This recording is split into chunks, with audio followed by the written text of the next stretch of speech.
Nikita versus Najwa, hasilnya menang Nikita. Ditulis oleh Erika Ibaner dari laman siwar.com. Ya lu make sure lu nggak bodoh apa yang lu omongin. You do your research, you do your work, you compare, lu latihan, lu membandingkan. Kalian itu mau tim gue kek, mau timnya Najwa kek, terserah. Tidak ada yang memaksa kalian untuk menjadi tim gue juga. Gue gak butuh tim. Punya tim itu ribet, apalagi timnya gak punya pendirian. Gue sukanya punya tim itu yang smart, yang bisa menerima segala omongan-omongan yang benar, bukan omongan-omongan provokator atau provokasi yang bisa menghancurkan negara Indonesia ini. Udah mah negara Indonesia bobrok, mau dibobrokin juga. Kalian juga aneh ya, warga Indonesia yang 300 juta penonton, walaupun gak semuanya yang gak setuju BBM naik. Giliran harga rokok pada naik, sekarang harga rokok aja, Marlboro aja hampir 50. Bener gak? Hampir 50. Kalian gak ada tuh yang demo harga rokok naik, gak ada. Giliran BBM naik, kalian demoin. Giliran sembako naik, kalian demoin. Harga minyak naik, kalian demoin. Rokok yang kalian bakar tiap hari bisa 1 bungkus, 2 bungkus, 3 bungkus. Kalian gak demo, santai aja itu sampai paru-parunya pada rusak semua gara-gara rokok. Kenapa kalian pada demo? Ibarat membandingkan buah apel dengan buah jeruk. Seperti itulah saya memandang Nikita Mirzani dan Najwa Shihab. Netizen plus 62 bilang kalau Nikita itu tidak atau bukan levelnya Najwa. Permasalahannya baik Nikita ataupun Najwa, keduanya datang dari dunia yang berbeda. Jadi tentu saja tidak dapat dibandingkan. Yang satu apel, yang satu jeruk. Lalu mengapa si jeruk nyinyirin apel? Mungkin karena si apel nyinyirin buah pisang. Dan karena ketiganya adalah buah yang berbeda, saya melihat sah-sah saja semuanya. Najwa boleh dan sah menyinyiri tingkah para istri polisi yang katanya nggak punya rasa malu memperlihatkan gaya hidup hedon. Nikita juga boleh dan sah menyinyiri Najwa yang katanya dirinya lebih pas untuk menjadi pihak yang menyinyiri polisi karena semua pengalaman Nikita yang berkali-kali dikadali polisi. Disinilah menangnya Nikita. Mengapa? Karena yang nyinyirin Nikita netizen plus 62 yang kalau diibaratkan makanan itu ibarat kacang tanah. Lah kok kacang tanah? Ya kalau buah apel, jeruk, dan pisang sesuka-sukanya orang sama 3 buah tersebut, paling banter makannya cuma 2 atau 3 biji. Tapi kalau makan kacang tanah, sesendok makan aja isinya sudah puluhan. Sedangkan yang dinyinyirin Nikita, karena dia nyinyir sama Najwa itu ibarat kacang tanah 1 kuintal alias 100 kg. Nikita menang banyak kan? Nah dari artikel yang saya tulis sebelumnya, sekarang saya paham cara kerja Nikita dengan modus nyinyirannya. Ia melihat ada chance untuk mencetak cuan jika dia mengomentari ucapan Najwa Shihab. Nikita melihat dan menilai bahwa sosok Najwa Shihab adalah sosok elit papan atas di dunia jurnalistik. Nikita melihat level dirinya di dunianya, dunia jeruk, sudah selevel dengan Najwa di dunianya, dunia apel. Karena itulah Nikita mensikat langsung ucapan Najwa dengan harapan cuitan dia akan menjadi polemik panjang. Karena semakin panjang polemik diciptakan, semakin banyak cuan masuk ke rekening bank Nikita. Nikita paham sekali siapa Najwa Shihab dan seberapa banyak para pemuja. Dengan satu komentar panjang seperti yang Nikita tuliskan, tsunami respon dari netizen plus 62 pun melanda. Baru satu komentar yang Nikita buat, ya sudah pasti meraup cuan. Apalagi kalau Najwa sampai terpancing dan membalas komentar Nikita. Saya yakin Nikita akan membalas lagi dengan respon yang semakin memancing. Semakin panjang message exchange di antara mereka, semakin banyak pula cuan yang masuk ke kantong mereka berdua. Saya pikir sebagian dari income yang Najwa miliki sekarang, salah satunya adalah juga dari media sosial.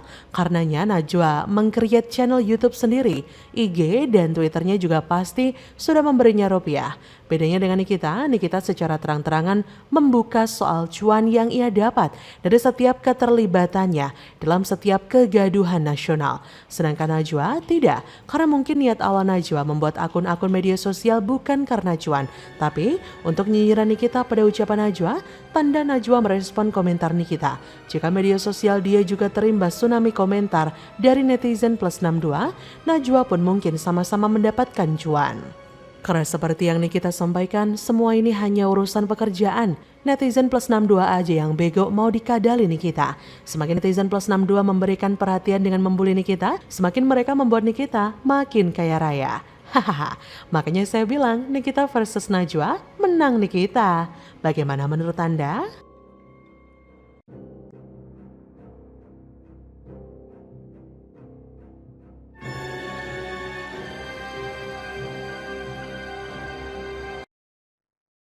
Karma kader PDIP nantang Jokowi bubarkan Petral, saya akan botak jika Jokowi berhasil. Kini diburu TNI karena menghina. Dengan Panglima TNI, Kepala Staf, untuk membahas, kami banyak sekali di temuan-temuan ini. Yang insubordinary, disharmoni, ketidakpatuhan. Ini TNI kayak gerombolan ini. Lebih-lebih ormas jadinya. Tidak ada kepatuhan. Simbolon, TNI masih kompak, TNI masih solid sampai saat ini. Kau telah mempermalukan pimpinan kami, atasan kami.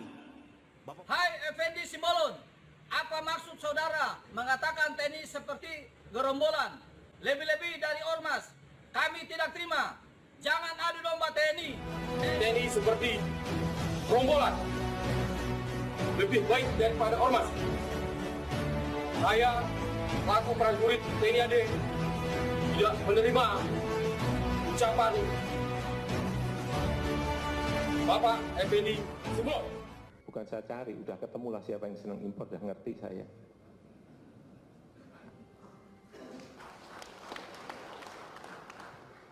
Hanya perlu saya ingatkan bolak-balik, hati-hati. Kamu hati-hati, saya ikuti kamu. Dari dulu kita sudah diingatkan untuk selalu menjaga perilaku, sikap dan perkataan. Kenapa? Karena kalau tidak hati-hati bertindak atau bicara, siap-siap aja blunder. Seperti yang diungkapkan oleh politikus Partai Demokrasi Indonesia Perjuangan atau PDIP, Effendi Simbolon. Beberapa tahun lalu, Effendi ini pernah bernazar jika Joko Widodo atau Jokowi terpilih menjadi presiden. Memang sebelumnya niat Presiden Jokowi untuk memberantas mafia migas tak main-main. Jika kelak terpilih menjadi presiden kala itu, bahkan salah satu tim sukses pasangan tersebut, Effendi Simbolon, bernazar jika niat tersebut terlaksana. Ia bernazar jika Jokowi terpilih dan memberantas Petral, ia akan membotaki kepalanya. Hal itu disampaikan Effendi pada 2014 silam di saat pemilu 2014. Pada saat itu dia menyayangkan kinerja KPK yang hanya bertaring untuk mengutak-ngutik soal tunjangan hari raya atau THR di SKK Migas yang dinilainya gak seberapa. Padahal ada yang lebih besar daripada itu, ada ratusan triliun kerugian negara akibat permainan mafia migas. Ia pun berharap visi misi Jokowi untuk memberangus mafia migas bisa terlaksana dan tidak berbelok atau disusupi kepentingan yang merugikan negara di bidang ketahanan energi seperti saat ini. Namun pernyataan Effendi tersebut kian blunder.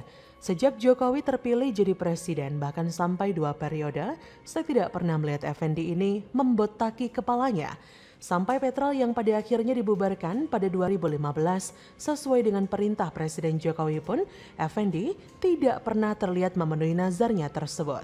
Maka daripada itu tidak salah jika banyak pihak yang menagih nazar Effendi itu dan menyebut pernyataan Effendi itu adalah sebuah blunder. Bukan hanya sekali saja loh, karena belakangan ini ia kembali viral di medsos lantaran menghina institusi TNI. Effendi seperti tanpa rasa bersalah mengatakan angkatan bersenjata yang terdiri dari 3 matra, darat, laut, udara itu seperti gerombolan. Tak pelak, aksi blunder politikus PDIP itu langsung menyinggung perasaan prajurit TNI di seluruh Indonesia. 3 matra lagi. Hingga Kasat Jenderal Dudung pun memperingatkan Effendi untuk kalau tidak mengerti persoalan jangan sok tahu. Tidak menunggu waktu lama, tidak hanya Dudung seorang yang angkat bicara, tapi prajurit TNI lain yang juga pengen rasanya menggeprek mantan Cagup Sumut gagal itu. Tak menunggu waktu lama, tak hanya Dudung seorang yang angkat bicara, tapi prajurit TNI lainnya juga pengen rasanya menggeprek mantan Cagup Sumut gagal itu.